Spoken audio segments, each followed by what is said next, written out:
Alright, so after defeating the Tyrant, and I use that name very loosely, Alice heads to Japan to take down Albert Wesker.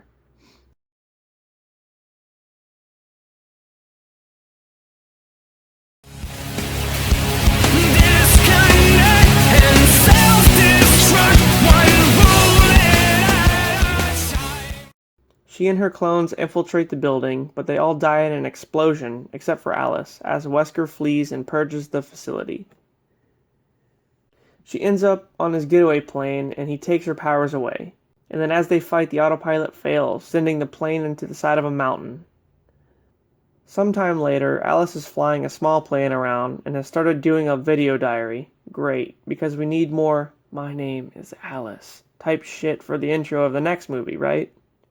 She goes to Arcadia, Alaska, where Claire was headed after the last film. And she finds Claire in a playing field, but she attacks Alice and doesn't seem to remember her. Alice finds out that Umbrella did something to Claire, but she doesn't know what. After she gets her shit together, they fly to Los Angeles and find a group of survivors in an abandoned prison. Alice and Claire discover a prisoner in the basement, who the others don't seem to trust. And it turns out the prisoner is Claire's brother, Chris. Yep, that Chris. I know, right? The army left him behind when they were stationed there to fight the outbreak. They discover that Arcadia isn't the town, but it's a ship out in the ocean, so they make a plan to get out to it.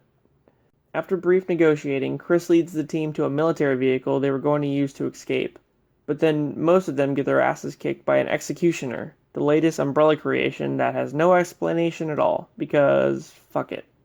The remaining survivors use a sewer to get to the ship, but one of them, Luther, who is more important in this movie than he should be, gets killed by a new form of zombie. Alice, Chris, and Claire make it onto Arcadia and find it to be abandoned. After further investigation, they find Wesker on board, and it being a trap all along. Well, isn't this one big family reunion? Chris and Claire Redfield. You've really become quite an inconvenience for me. I told you I'd be bringing a few friends.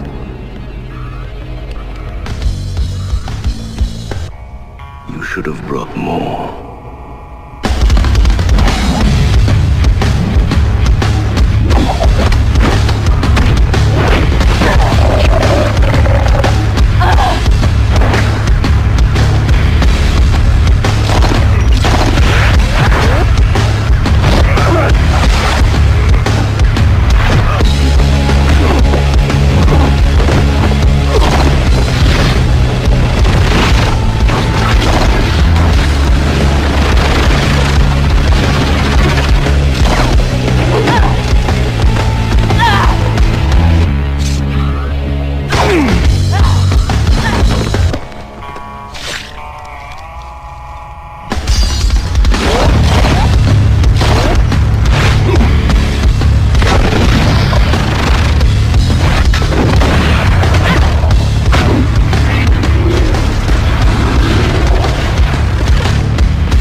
As Alice attempts to rescue the other prisoners on board who are being experimented on, Wesker escapes again, but this time he's blown up by the same bomb from the beginning.